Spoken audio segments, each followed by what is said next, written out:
Hi everyone, welcome back to the Neurospark Institute. So today we have a very special guest with us, Mr. Suraj, who is currently working at Cofor.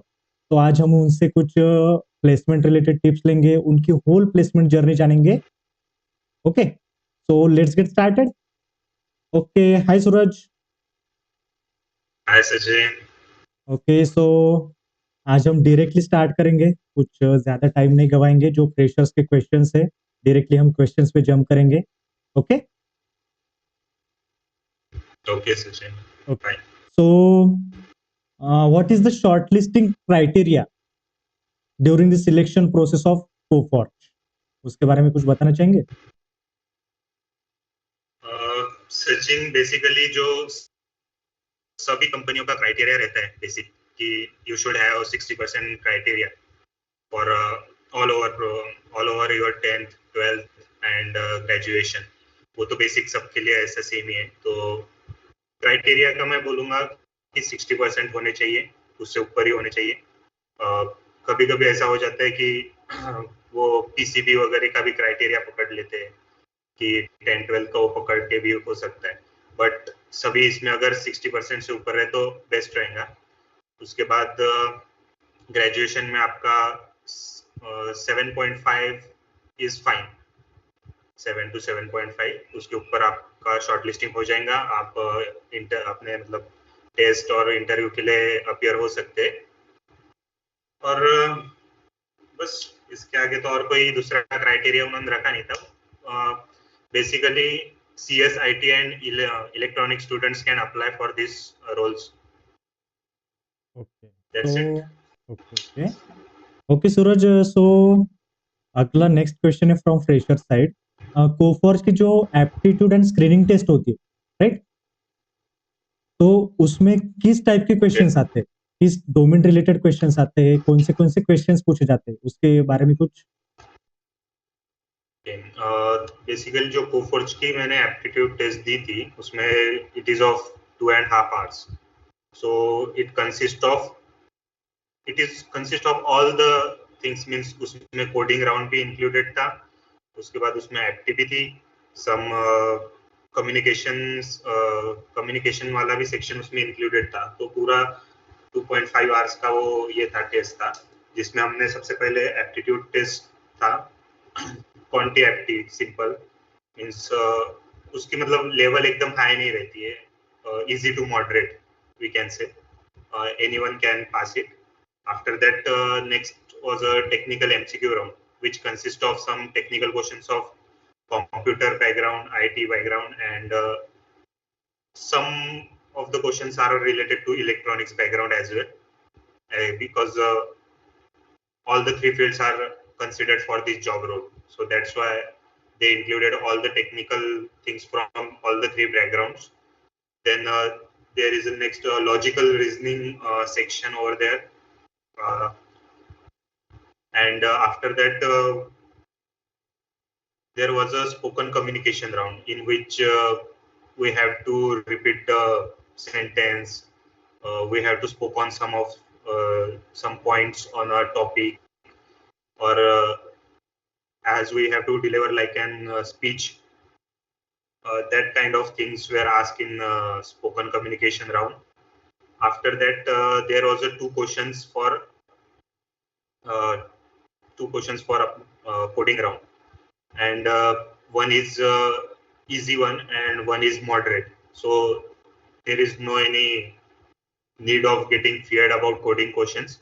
Basically everyone gets fear about coding questions, so it they are not that much hard, so we can easily solve that. One is basic question. Her her company में रहता है 2 या 3 questions पूछते हैं coding round में. उसमें से एक दो तो इजी रहता है, एक मॉडरेट रहता है, क्योंकि इतना ज्यादा हार्ड पूछते नहीं. और हार्ड पूछा तो उसका पैकेज थोड़ा हाई रहता है. अभी जब बेसिक कंपनीज या बेसिक पैकेजेस पे हम ये देते हैं तो इजी ही रहते हैं, मतलब नॉर्मल डीएसए क्वेश्चंस रहते हैं. तो इस तरीके का उसका राउंड रहता है 2.5 hours का.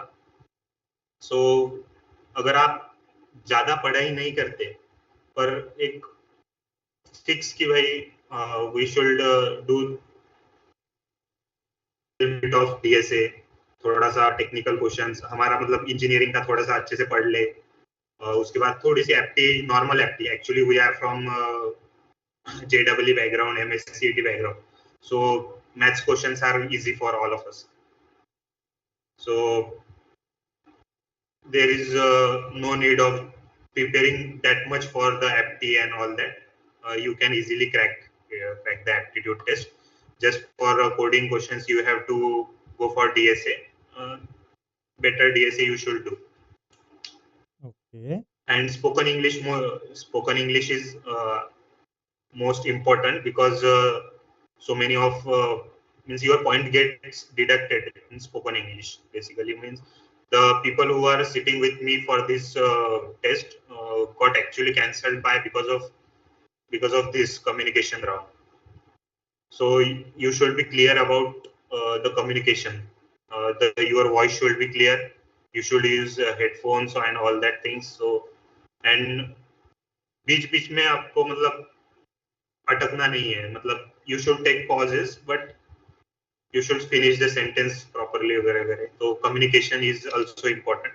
Okay. So that's it about the aptitude and screening test. Okay, Suraj. So as you mentioned, all the rounds. Okay. So every Yes. section जो है इसमें, every section जो है जो आपने mention किया अभी, तो every section elimination round है इसमें?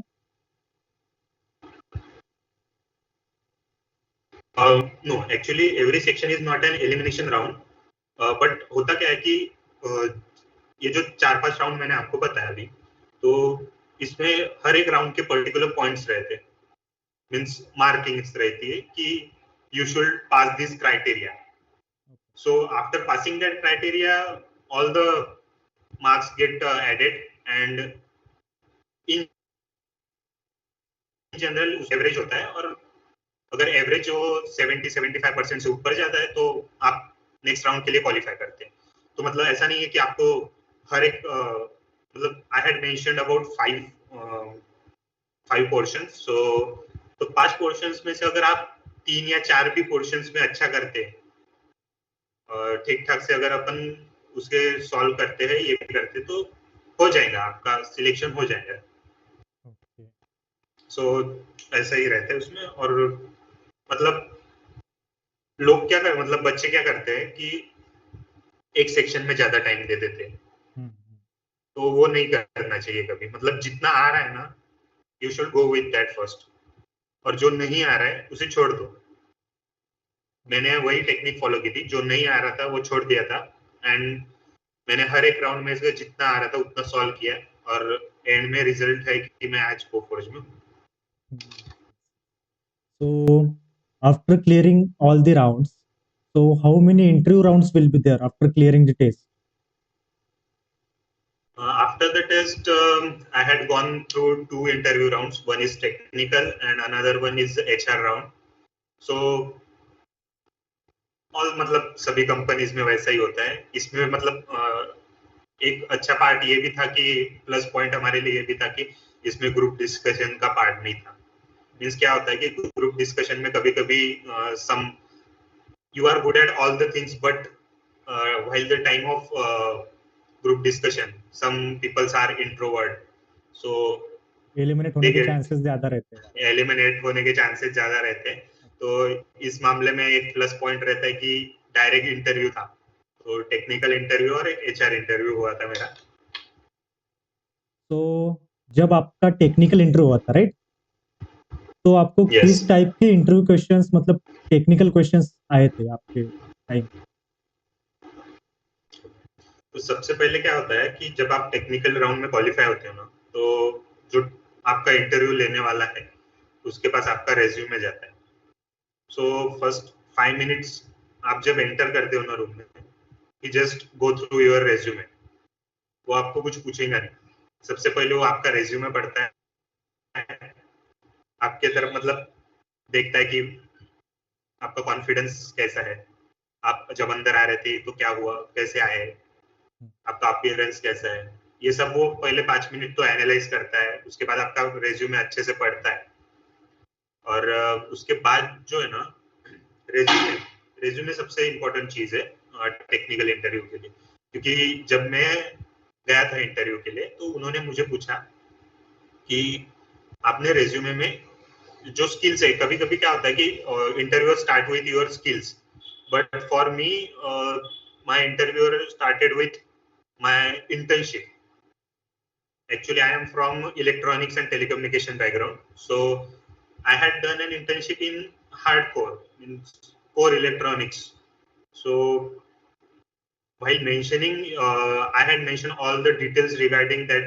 So जब उन्होंने वो पढ़ा कि इन्होंने कोर में, मतलब मैंने कोर में इंटर्नशिप की है, so he was excited to know about it.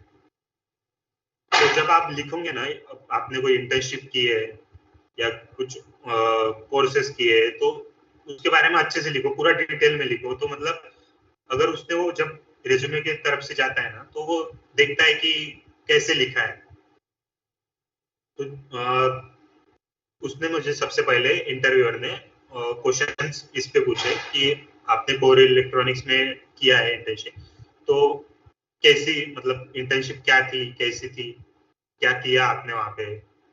So is it worthy of that you should mention in resume कि आपकी इंटर्नशिप अच्छी हुई, कि आपने उससे क्या क्या सीखा और क्या आपने इम्प्लीमेंट किया अपने इंजीनियरिंग में उस इंटर्नशिप से.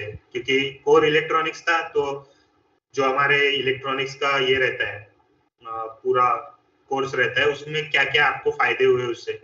So first question was that for technical interview about my internship. After that, the interviewer has asked me about the he just asked me about the skills parts, means, and I would like to mention that कि जब आप skills डालते हो ना resume में, don't mention too much of skills before going to the technical interview. बताना तो नहीं चाहिए ऐसा, बट मैंने इंटरव्यू से जाने से पहले मेरे 3-4 स्किल्स हटा दिए थे. क्योंकि क्या होता है कि जितने कम रखोगे ना आप स्किल्स, क्योंकि जब भी आप किसी से पूछोगे वो बोलता है कि स्किल्स मैंडेटरी है, ज्यादा स्किल्स रखो, तो इंटरव्यूअर को अच्छा लगेगा कि भाई इसके पास बहुत नॉलेज है. पर ये अपने ऊपर उल्टा आ सकता है कि कभी कभी होता है कि जब इंटरव्यूअर सोचता है कि आप उतने नॉलेजेबल हो, आपको हर फील्ड का नॉलेज है जो स्किल्स आपने मेंशन किए, बट होता क्या है कभी कभी आप आंसर नहीं दे पाते. तो होता जब अगर सामने आपने 10 स्किल मेंशंस किए and you can answer about only 5 skills at the time of interview, तो उसको क्या लगता है कि इट्स एन एवरेज, मतलब बंदा एवरेज है, तो वो कंसिडर नहीं करता. तो अगर आपने पांच ही स्किल मेंशन किए, उसमें से आप 4 अच्छे से बता पा रहे हो, उन स्किल्स के बारे में आप अच्छे से आंसर्स कर पा रहे हो, तो वो सोचेंगे आप कि भाई बंदे में दम है, उसे मतलब अच्छा, मतलब ये फील करेंगे कि वो इसे लेना चाहिए. उसे लगता है कि भाई कि इसने सारे, मोस्ट प्रोबेबली इसने सारे आंसर दिए, क्योंकि 5:4 का रेशियो है, वो 10:5 का रेशियो है, 50, दिस इज 90%. सो मुझे लगता है कि इसे लेना चाहिए. तो रेज्यूमे में कभी भी अपने मतलब शो कि भाई इसके बारे में हम आंसर्स कर सकते हैं. तो I had mentioned 2-3 skills, and I answer them very properly. So after that, the next question about they ask about some courses, if you have done any, if you have mentioned any. Actually, at the time of college, I had done some courses which were provided by our college. So I had blindly done that. So if you mention that, they ask about it, but ज्यादा कोई फर्क नहीं पड़ता है उससे, क्योंकि most probably आपके skills देखी जाती है रेज्यूमे में. उसके बाद आपने इंटर्नशिप किया कि ये क्योंकि वो एक्सपीरियंस में काउंट होता है कि आपने कि रियल टाइम में कुछ किया है, कंपनी में जाके कुछ किया है. तो ये 2 स्किल्स तो मतलब skills and your internships were very important. After that, they asked questions related to DSA. So सबसे पहले उन्होंने मुझे DSA के क्वेश्चंस पूछे. बेसिक्स क्वेश्चंस थे, ऐसे कुछ ज्यादा हार्ड नहीं थे. So they ask about some questions related to arrays, linked list, trees, graphs. So basics ही पूछते हैं, ज्यादा एकदम डीप में नहीं जाते. तो अगर आप बेसिक सब पढ़ के जाओ, सॉर्टिंग वगैरह, सर्चिंग, सॉर्टिंग, ये तो बेसिक्स रहता है बहुत. इसके ऊपर आपको एक शॉर्ट कोड लिखने के लिए बोलेंगे कि you should pen paper were provided by them and you should have to write the code as per the interviewer ask you the questions. तो अगर उसने बोला है कि ऐसी ऐसी सिचुएशन है, इसके ऊपर कोड लिखो, तो आप कोड लिखो. बट कभी कभी होता क्या है कि अब हम कोड नहीं लिख पाते, हमें आता है बट लिख नहीं पाते. मोस्ट प्रोबेबली कैसा होता है कि पैनिक कर जाते हैं कि क्या हम लिख पाएंगे, नहीं लिख पाएंगे. तो मेरे साथ भी ऐसा हुआ था उस इंटरव्यू में. तो मैंने 2 कोड लिखने के बाद एक कोड के वक्त ऐसा हुआ कि actually I am not remembering the syntax for that particular code. So मैंने उनसे directly without wasting time you should ask the interviewer that can we explain the logic behind this question, because आप जितना time लेते हो ना, वो उतना ही मतलब उसे लगता है कि you are not worthy of this. So ज्यादा टाइम ना लेते हुए अगर आप जल्दी से उसे बोलोगे कि भाई मुझे ये नहीं आ रहा है कोड लिखते हुए, बट मैं लॉजिक एक्सप्लेन कर सकता हूँ, तो वो कंसिडर करता है. तो टाइम वेस्ट मत करना, डायरेक्टली उससे पूछ सकते कि आप मैं लॉजिक एक्सप्लेन कर सकता हूँ क्या. और उसके बाद लॉजिक एक्सप्लेन करने के बाद जब मैंने उसे लॉजिक एक्सप्लेन किया, he was happy with that, means he was satisfied with my logic. So after that उसने मुझे कुछ लॉजिकल क्वेश्चंस पूछे डीएसए के बाद. सम लॉजिकल क्वेश्चंस भी पूछते हैं, मतलब आपका प्रेजेंस ऑफ माइंड क्या है उस समय वो देखने के लिए वो लॉजिकल क्वेश्चंस पूछते हैं. तो लॉजिकल क्वेश्चंस मतलब ऐसे ही पजल टाइप पूछ लेंगे. तो अभी actually I am not remembering the questions because it is like 2 6 7 months happened, so I can't mention those questions, but some logical questions they ask. तो लॉजिकल क्वेश्चंस के मतलब आपका प्रेजेंस ऑफ माइंड उस समय कैसा है, तो उस समय आपको मतलब you should be your listening skills should be great, means you should focus while he was asking the logical questions. और इसमें भी कभी कभी होता है ऐसा कि आपको क्वेश्चन समझ में आया बट आप उसको आंसर नहीं कर पा रहे, तो कोई बात नहीं, मतलब ऐसा नहीं कि आप आंसर नहीं कर रहे, आप एक अटेम्प्ट दे के देखो कि क्या ऐसा हो सकता है. लॉजिकल क्वेश्चन का आंसर दे के सकते हो. अगर नहीं आ रहा है तो उसे बोलो कि sir I am not getting the questions, so we can move on. तो वो कंसीडर करता है और नेक्स्ट इस पे चलता है. After that he asked me questions related to SQL queries. तो एसक्यूएल मैटर करता है, डेटाबेसेस पे उन्होंने क्वेश्चंस पूछे थे मेरे से, तो डेटाबेस वगैरह वो भी मैटर करता है. अब मैं थोड़ा इलेक्ट्रॉनिक्स बैकग्राउंड का था, तो उन्होंने मुझे सब नेटवर्किंग क्वेश्चंस भी पूछे थे. तो नेटवर्किंग के बारे में क्वेश्चंस पूछे, क्योंकि इलेक्ट्रॉनिक्स एंड टेलीकम्युनिकेशन बैकग्राउंड में नेटवर्किंग का भी आता है. उसके बाद वो पूछते कि आपने इलेक्ट्रॉनिक्स में भी क्या क्या और सीखा है. वो कुछ मतलब अगर if the interviewer is knowledgeable about your field, तो वो उसके बारे में भी क्वेश्चन पूछ सकता है. ऐसा नहीं कि वो सिर्फ सीएसआईटी के बारे में ही पूछेगा, क्योंकि रोल वो है. क्योंकि आप अगर इलेक्ट्रॉनिक्स फील्ड के हो तो आपको इलेक्ट्रॉनिक्स से भी क्वेश्चन पूछ सकता है. अगर इंटरव्यूअर के पास उसका नॉलेज है तो उसके बारे में पूछ सकता है. तो उसके बाद हम कुछ वो क्वेश्चंस पूछते कि केस स्टडी में बेसिकली सिचुएशन टाइप क्वेश्चंस पूछते कि अगर आप इस सिचुएशन में हो, अगर कोई डेटाबेस डिलीट कर दिया आपने गलती से, या उसे वापस कैसे लाओगे, तो इस तरह के क्वेश्चन पूछते हैं. एक केस स्टडी देते हैं, बेसिकली आपका मतलब चेक करते कि आप उस सिचुएशन को हैंडल कर सकते हैं. सो दैट्स ऑल मेरे तरफ से. तो मतलब इतना ही टेक्निकल में पूछा गया था. तो ओके, तो सूरज टेक्निकल इंटरव्यू होने के बाद जो एचआर इंटरव्यू होता है, तो उसके बारे में कुछ बताना चाहेंगे? मतलब किस टाइप के क्वेश्चंस पूछे थे एचआर में, या फिर सब एचआर जो इंटरव्यूज होते हैं, आपको भी अभी एक्सपीरियंस होगा बहुत सारे इंटरव्यूज का, तो किस टाइप के क्वेश्चंस आते हैं एचआर इंटरव्यू? बेसिकली अब जैसे हमने टेक्निकल इंटरव्यू के बारे में बोला है, उसमें सब टेक्निकल रहता है।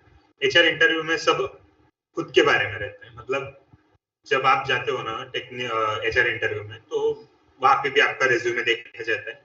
उसके बाद वो देखते हैं कि भाई आपका appearance, first point is appearance कैसे है। उसके बाद आपका confidence, that is really mandatory for HR round. तो आप जब एचआर के साथ बात करते हो ना, तो कॉन्फिडेंटली करो। और उसके बाद उसमें कुछ ऐसा मतलब बताने जैसा नहीं रहता है। आपके बारे में ही पूछेंगे, आपके रिज्यूमे में जो आपने खुद के बारे में लिखा है कि आपकी हॉबीज क्या है, आप कहाँ से बिलोंग करते हो, आपको फ्री टाइम में क्या करना पसंद है, बस ऐसा ही पूछते हैं। उसके बाद मुझे तो अभी एचआर इंटरव्यू में उन्होंने पूछा था कि आपकी हॉबीज क्या है, तो मैंने अपने हॉबीज के बारे में बताया। तो अभी कभी कभी क्या होता है कि जब एचआर पूछता है कि आपकी हॉबीज क्या है, तो कभी कभी उससे भी उसमें इंटरेस्ट रहता है हॉबीज में। तो अगर आपने कुछ मेंशन किया है ना, तो आपको उसके बारे में आना चाहिए। कुछ झूठ मत लिखो उसमें। मगर आपने, क्योंकि क्या होता है कि सब बच्चे रीडिंग बुक्स लिख देते, तो वो मत लिखो। अगर आपको गेम्स भी खेलना पसंद है ना, गेम्स लिख डालो। मूवीज देखना पसंद है, मूवीज लिखो। एक्चुअली मैंने खुद ये चीजें लिखी थी उसमें।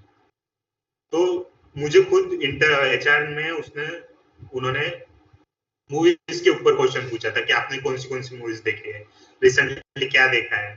तो जो आता है ना, जो आपकी रियली हॉबी है, जो आप करना पसंद करते हो, वही लिखो।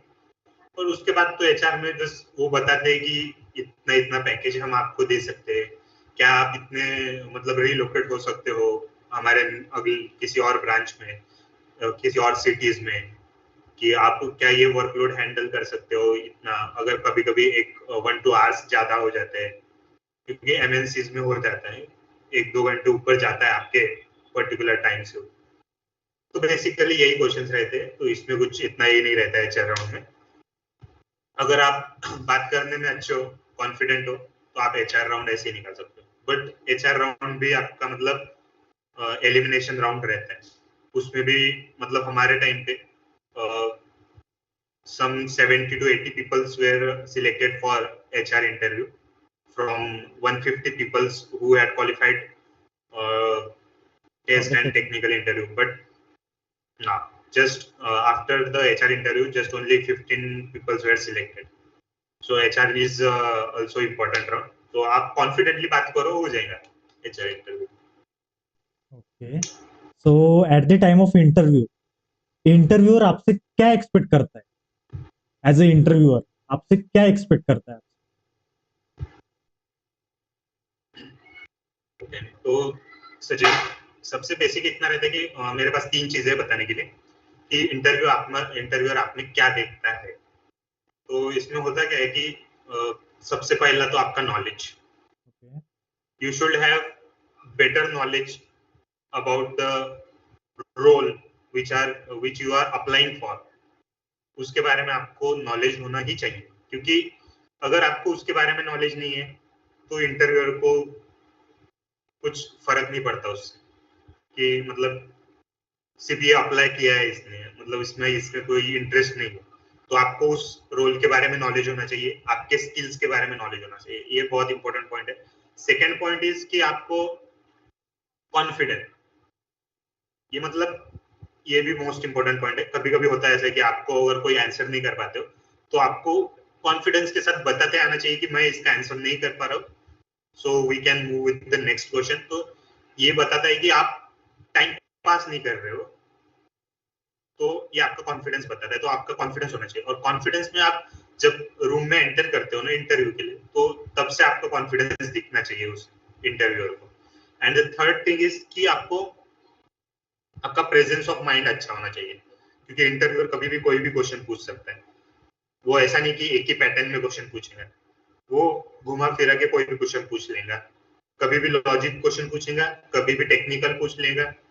तो presence of mind is also important. तो ये चीजें अगर ये 3 चीजों पे आप अगर काम करेंगे तो आपका टेक्निकल और एचआर इंटरव्यू भी निकल जाएगा। ओके, तो what was the joining process like? Joining process कैसे हुई थी आपकी? मतलब आपका ऑफर लेटर कब तो आया था, आपका ज्वाइनिंग लेटर कब आया था, लेटर ऑफ इंटेंट कब आया था, उसके बारे में कुछ? ओके, तो बेस्ट पार्ट अबाउट द कोफोर्जेस कि ज्वाइनिंग प्रोसेस जो है ना बहुत इजी है, बहुत मींस आफ्टर आर टेक्निक मतलब एक ही दिन में हमारा जो टेस्ट था उसके बाद उसके अगले ही दिन हमारा इंटरव्यू हुआ और दोनों इंटरव्यू साथ में ही हो रहे थे, मतलब एक के बाद एक। तो उसके बाद जो है ना आफ्टर सिलेक्शन उसी दिन मतलब near about evening they announce the result.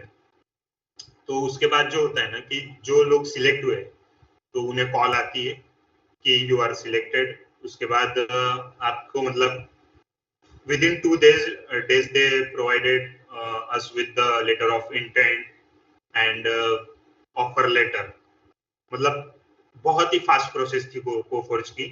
उन्होंने मतलब विद इन 3 days हमारा ऑफर लेटर वगैरह सब आ गया था और हमारी ज्वाइनिंग उसके बाद सिर्फ 5 दिनों में हुए। मतलब किसी को बिलीव नहीं होगा क्योंकि अभी के टाइम पे कैसा रहता है कि किसी का मतलब हो जाता है तो उनको 4-5 महीने बाद ऑफर लेटर आते हैं, उसके 4-5 महीने बाद उनका ज्वाइनिंग होता है। तो ऐसा नहीं था, within 5 days after the offer letter we got the joining. तो ये बहुत ही बेस्ट पार्ट है। और उसके जो ऑनबोर्डिंग रहती है ना, ऑनबोर्डिंग प्रोसेस इट इज मतलब बहुत ही फ्लुएंट थी। विद इन 3 to 4 आवर्स हमारी ऑनबोर्डिंग प्रोसेस खत्म हो गई थी। तो बेस्ट पार्ट अबाउट कोफोर्ज कि अगर आप कोफोर्ज ज्वाइन कर रहे हो ना तो आपके onboarding with in a day हो जाएंगी, ऑफर लेटर आपको जल्दी आएगा, आपकी ज्वाइनिंग जल्दी होगी। तो ज्वाइनिंग के बारे में तो टेंशन लेने की जरूरत नहीं, कोफोर्ज उसमें बहुत ही मतलब फास्ट काम करता है एकदम, क्योंकि उन्हें आपकी जरूरत है तो वो उस हिसाब से आपको जल्दी ले लेते हैं। ओके, सो जो अभी फ्रेशर्स है, लाइक जो प्लेसमेंट के लिए बैठ रहे हैं, third year students, final year students, तो उनके लिए कुछ टिप्स आपकी साइड से कुछ एडवाइस देना चाहेंगे for interview, for screening test and all? Okay, तो मोस्ट प्रोबेबली जो फ्रेशर्स हैं तो मेरा मतलब एक एक दो ही टिप्स है देने के लिए। ऐसे मतलब टेक्निकल टाइप की टिप्स नहीं है, नॉर्मल जो कहते हैं कि आप जब भी आप टेक्निकल इंटरव्यू जाओ या कोई भी इंटरव्यू जाओ या टेस्ट के लिए जाओ तो जो आपका एटीट्यूड है ना वो अच्छा होना चाहिए। मतलब आप ओवर कॉन्फिडेंट नहीं होने चाहिए उस समय। अभी जब मैं मतलब इंटरव्यू के लिए बैठा था तो मेरे आसपास 50 लोग बैठे थे इंटरव्यू के लिए। तो जब आप जाते हो ना तो उस समय पे कुछ मत पढ़ो यार। मतलब बच्चे क्या करते हैं कि मोबाइल लेके बैठते, पढ़ना चालू कर देते, ये पढ़ना है, वो पढ़ना है, ये भी रह गया, वो भी रह गया। तो यहाँ पे क्या है, पैनिक सिचुएशन क्रिएट हो जाती है। तो ज्यादा मत पढ़ो। अगर आप कंसेप्ट के बारे में क्लियर हो, ज्यादा मत पढ़ो और सब मत पढ़ते बैठो, जो जरूरी है उतना पढ़ो। और सेकंड चीज की मतलब बच्चे पैनिक हो जाते हैं इंटरव्यू के, मतलब मेरा इंटरव्यू कैसा होगा, क्या मतलब वो मुझसे पूछेगा, अगर मुझे आंसर नहीं आया तो मैं क्या करूं। बहुत पैनिक होते मतलब मैं बताऊं तो मेरे आसपास जब 50 पीपल्स, मोस्ट प्रोबेबली 50 पीपल्स थे, तो मोस्ट प्रोबेबली उसमें से 35 to 40 पीपल्स की इतने पैनिक में थे कि मुझसे बात करते वक्त वो बोल रहे थे कि क्या मैं सिलेक्ट होऊंगा या नहीं होगा। यार उसके बारे में बाद में सोचो। मतलब आपका इंटेंशन ऐसा होना चाहिए कि मुझे बस जाके इंटरव्यू देना है, अच्छे से देना है, मैं सिलेक्ट हो या ना हो। क्योंकि बच्चे क्या सोचते हैं कि मुझे सिलेक्ट ही होना है और उसके वजह से पैनिक करते हैं। और कभी कभी होता है कैसे कि आप सिलेक्ट नहीं होते हो, तो सिलेक्ट ना होने के बाद आप थोड़ा 4-5 दिन वैसे डिप्रेशन में चले जाते हैं कि मैं सिलेक्ट नहीं हुआ, मेरे में कुछ कमी है। तो ऐसा मत सोचो यार। तो जाते वक्त क्या रखो, एटीट्यूड ऐसा रखो कि मुझे बस अपना बेस्ट देना है, पैनिक नहीं करना है, और इंटरव्यू से पहले तो बिल्कुल मत पढ़ो, एक दिन पहले अच्छे से प्रिपेयर करके आओ, पढ़ो मत। और मैं तो इतना कहूंगा कि उससे पहले अगर आपको कुछ इंस्टाग्राम देखना है देख लो, गाना सुनना है सुन लो, क्योंकि मतलब इससे आपका हेजिटेशन कम होगी, आप अच्छा फील करोगे, और जब जाओगे ना इंटरव्यू के लिए तो आपको भी ऐसा लगना चाहिए कि हम नॉर्मल इंटरव्यू दे रहे, कुछ ऐसा बहुत ही बड़ा नहीं हो रहा है हमारे साथ। तो यही मेरे टिप्स रहेंगी, अगर ये फॉलो करते हो ना तो आप जरूर। Okay, so thank you Suraj for joining us today, for giving us your precious time. तो गाइज आपके आज क्वेश्चन सारे सॉल्व हुए होंगे, क्लियर हो गए होंगे। अगर और भी कुछ डाउट्स है तो आप न्यूरोस्पार्क पे डाल सकते हो। हम यहाँ पे है, सब्सक्राइब कीजिएगा न्यूरोस्पार्क इंस्टीट्यूट को। Thank you. Suraj, at last कुछ कहना चाहोगे? Thanks Sachin for inviting me at Neurospark Institute, and thanks for this opportunity, and hope कि आपके जो viewers है उन्हें इससे कोई help मिली होगी, and I'm looking forward कि आप आगे भी हमें ऐसे ही बुलाते रहे। So thank you Sachin. Okay guys, तो और भी अगर किसी के डाउट्स है तो आप कमेंट में डाल सकते हो। चैनल को सब्सक्राइब कीजिएगा। और भी प्लेसमेंट रिलेटेड कुछ भी अगर प्रॉब्लम है, इंटरव्यू रिलेटेड कुछ भी प्रॉब्लम्स है तो आप हमारे साथ शेयर कर सकते हो। हमारी यहाँ पे टीम है, आपको ऑलवेज सपोर्ट करेगी। अगर आपको कोफोर्ज रिलेटेड कुछ भी डाउट्स है तो कमेंट्स में डाल सकते हो, हम आपको जरूर हेल्प करेंगे। Okay guys, thanks for watching.